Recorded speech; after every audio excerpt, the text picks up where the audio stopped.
In this video, we're going to focus on the relationships between percents, decimals, and fractions. So to begin, we're going to look at the relationship between percents and fractions. So here in part A, we're going to focus on turning 40% into a fraction. And what we can do with percents is we can actually represent them in this 100 box grid.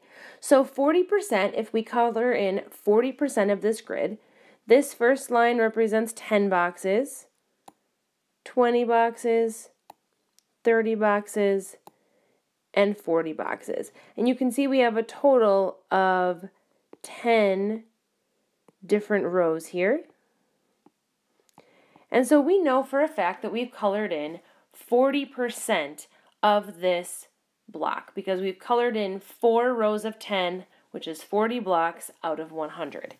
Now, what we can do with that is we can actually turn that into a fraction. So we can say, well, 40%, if we look at this, we colored in 40 out of 100 boxes. So we can take any percent and turn it into a fraction by putting that number over 100. Then from here, what we can do is we can simplify down this fraction in order to get the best fraction possible for that percent. So what I notice here is that both of these are divisible by 10 to start. And when I divide those both by 10, I end up with 4 over 10.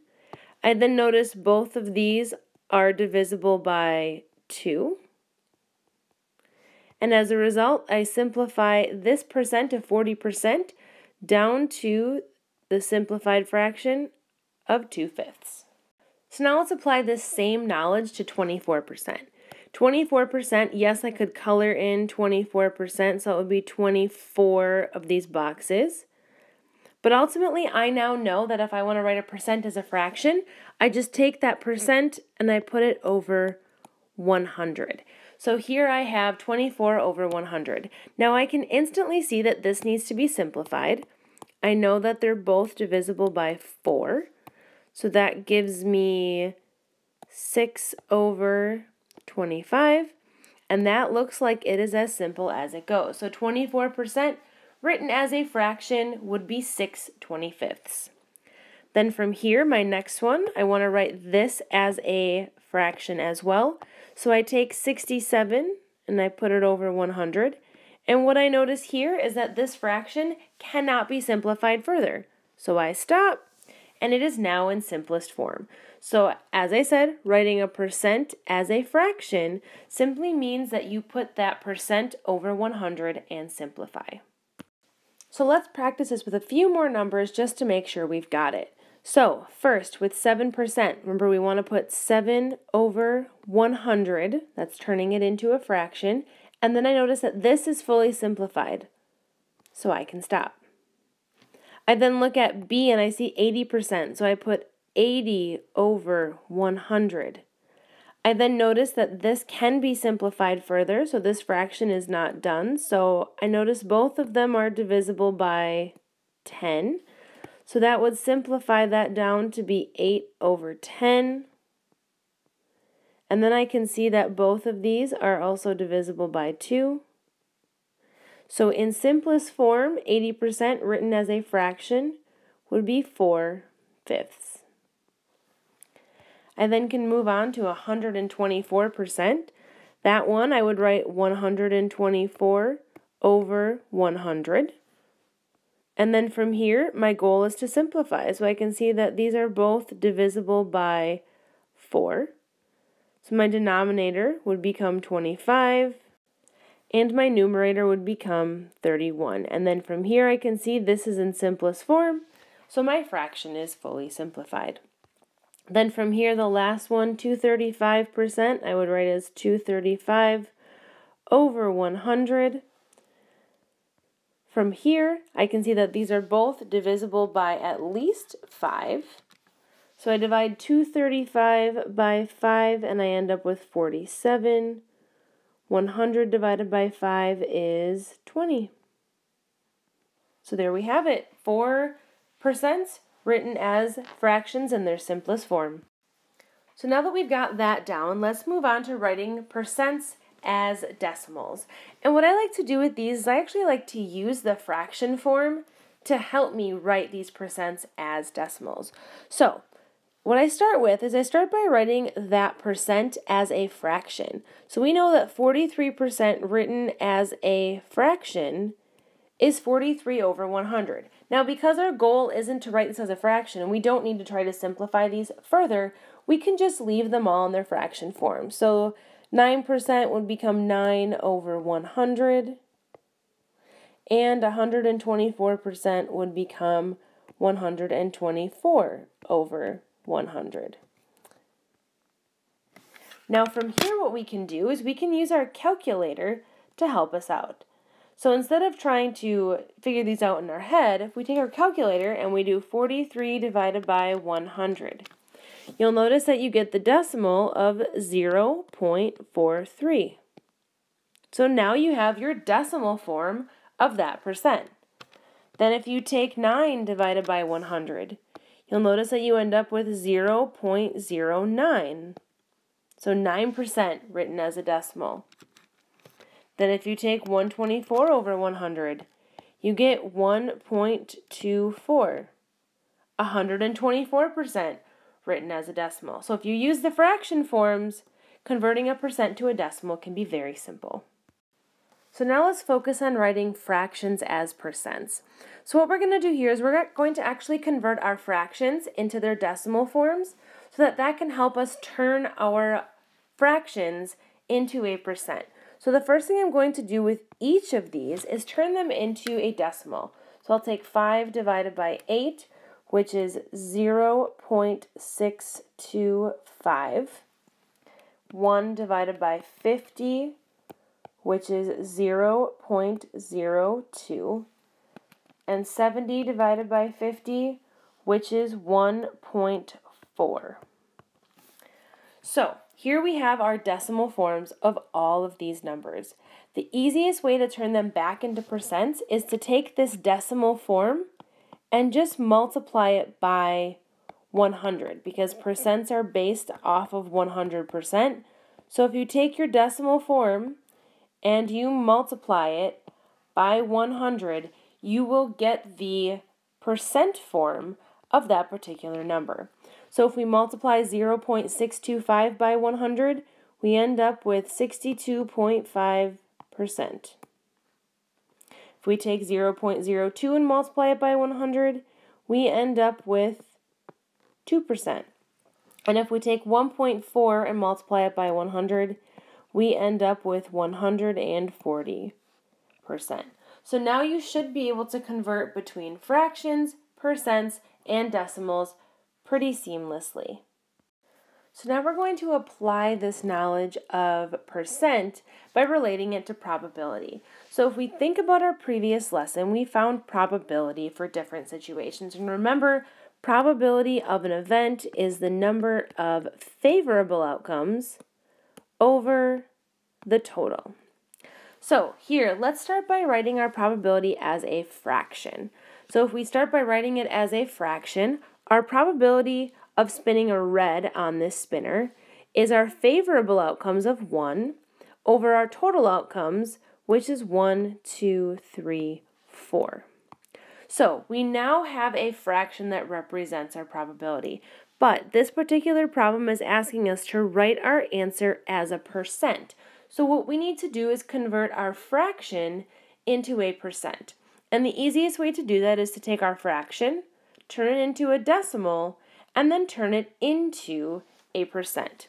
So here what we can do is we can take 1 divided by 4 and turn that into a decimal. So that decimal represents that fraction in a different form. Then from here what we can do is we can take our decimal form and convert it into a fraction by simply multiplying it by 100. And by multiplying 0.25 by 100, we find that the probability that we spin red is 25%.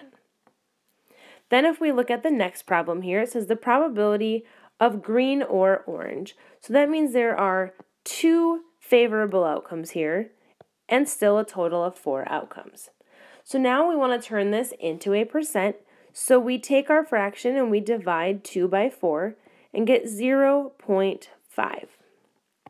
That's our decimal form of our fraction, and then if we multiply that by 100, we essentially find that our percent probability that we spin a green or an orange is 50%.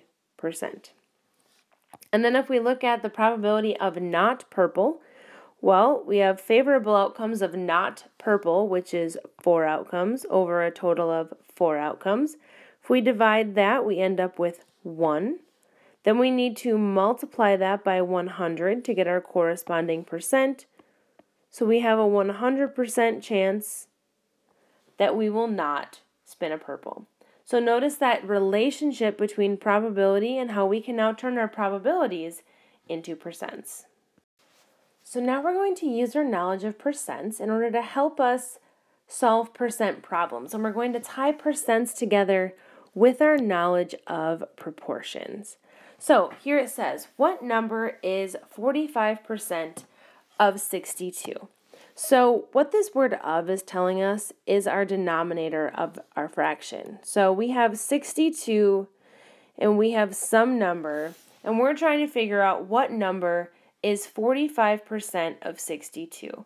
Now, what we can actually do is we can say that we want x over 62 to equal 45%, because we know the numerator divided by the denominator will ultimately give us our percent. Now, 45% written as a fraction like we have right here, you should know, is 45 over 100. So what we can do in these weird percent problems is we can actually turn them into proportions by saying we want a particular fraction to equal a particular percent, which might be 45%. So the below proportion is going to help us determine what number is about 45% of 62. Now, since we have fraction equals fraction, hopefully your brain is already thinking, hey, I can solve this by using cross product or cross multiplication, which is true. So we have fraction equals fraction, so we can take numerator times denominator, which is 100x, is equal to numerator times other denominator, so we have 62 times 45. So if we take 62 times 45, we end up with 100x is equal to 2,790. Then from here, we divide both sides by 100, and we end up with x is equal to 27.9, which, if we think about it, makes sense because 45% is a little less than half of 62, and 27.9 sounds about a little less than half of 62. Now the trick with solving all of these proportional percent problems is by using the word cues in the sentence. So how we're going to set these up is we're going to take is over of is equal to the percent we're given over 100. And as we do more of these problems, you'll start catching on. But I would write this into your notebook. Is over of equals percent over 100. So let's now use this trick, is over of equals a percent over 100, to solve the following problems. So this one says, what number is, I'm going to circle that word is, 60% of 80. So I'm going to write my proportion here, and I know that my proportion is over of equals percent over 100. So I'm going to fill in what I see. The first thing I see is I see that the percent is 60. So that's going to go in place of percent. So I'm going to erase the percent there, and I'm going to put 60 in instead. It then says of 80. Of 80 is telling me that that needs to go in place of the word of. That's my total, that's my denominator. Then I see what number is Well, it's saying what number, which means I don't know what it is, so I'm going to represent that with x. So we have what number is 60% of 80. Now from here I can see that I have my proportion all set, so I can cross multiply. So I have 100x is equal to 80 times 60. So 100x is equal to 4,800. Divide both sides by 100, and I find x is equal to 48, which if I look at it, 48 seems like it would be about 60% of 80. So now let's look at example 2. So again, I have is over of equals percent over 100. So it says what percent, so I see the percent in there, of 72 is 54.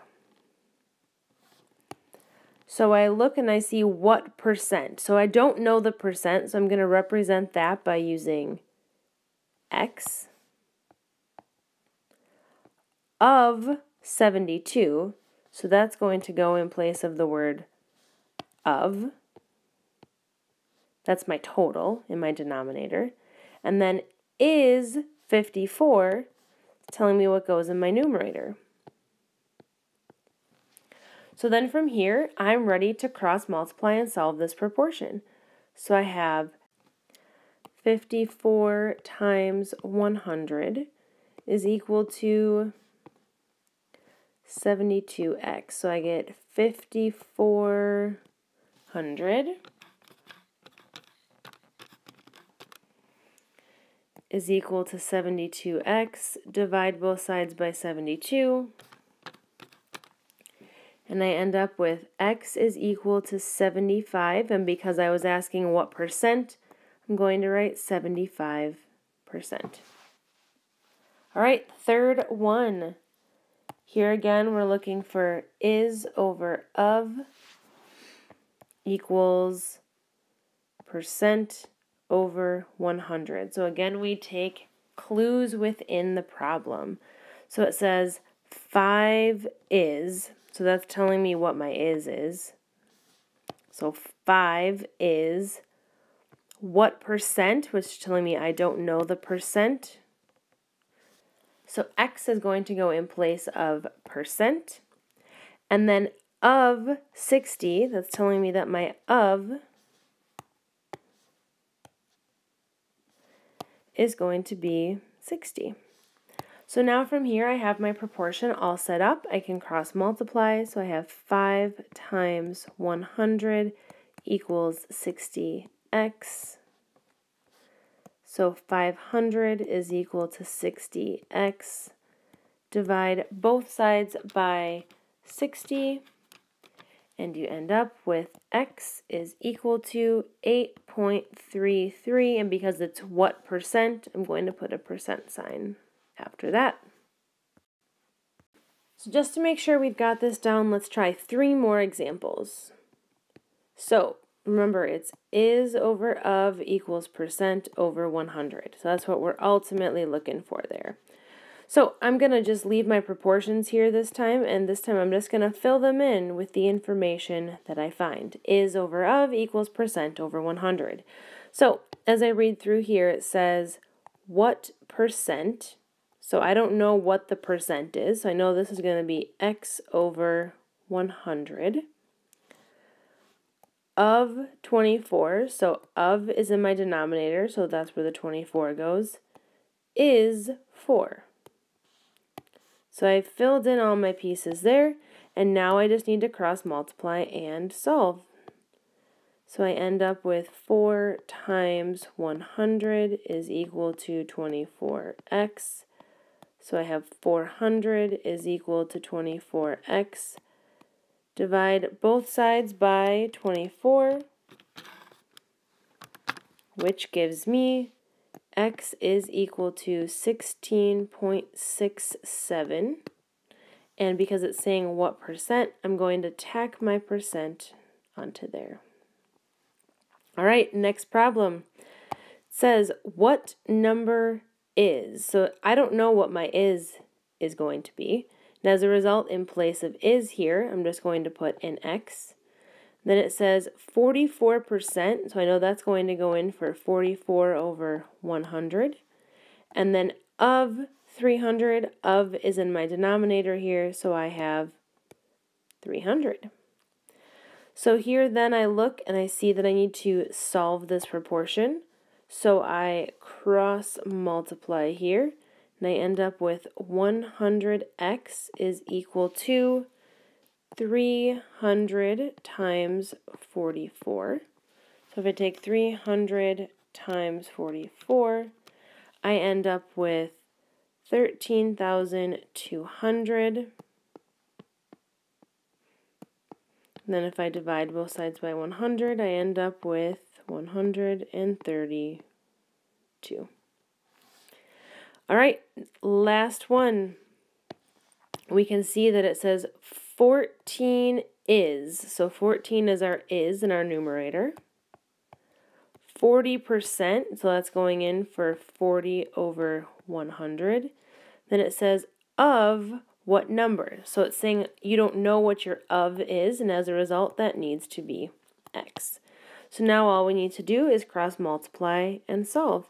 So we take 14 times 100 is equal to 40x. Well, 14 times 100 is 1400. Divide both sides by 40, and we end up with x is equal to 35. So all of these are just about being able to read that statement and fill in your proportion here. Is over of equals percent over 100, and then using that cross product to solve. So now we're going to take this new knowledge and apply it to a real-world pie graph situation. So it says, a circle graph below shows the results of a class survey. This survey asked 400 students what their favorite type of ice cream is. And we're going to use this picture here to help us estimate how many students liked different types of ice cream. So, first thing we see is we see that we have a total of 400 students. As a result, in this situation, our of is always going to be 400 because we're taking that of 400 students. So we can still use our knowledge of proportions to help us solve this. So here it says, estimate how many students like Rocky Road. Well, if I look in here, what I notice is that 20% of students like Rocky Road, which means in my proportion here, I know that my percent is really going to be 20. So I'm trying to determine, okay, I have x over 400, and I want to determine what 20% of that is. So we have 20 over 100. So by the end of this, I'll figure out what 20% of 400 is, and then I'll know how many kids liked Rocky Road ice cream. So here, if I cross multiply, I end up with 100x is equal to 400 times 20.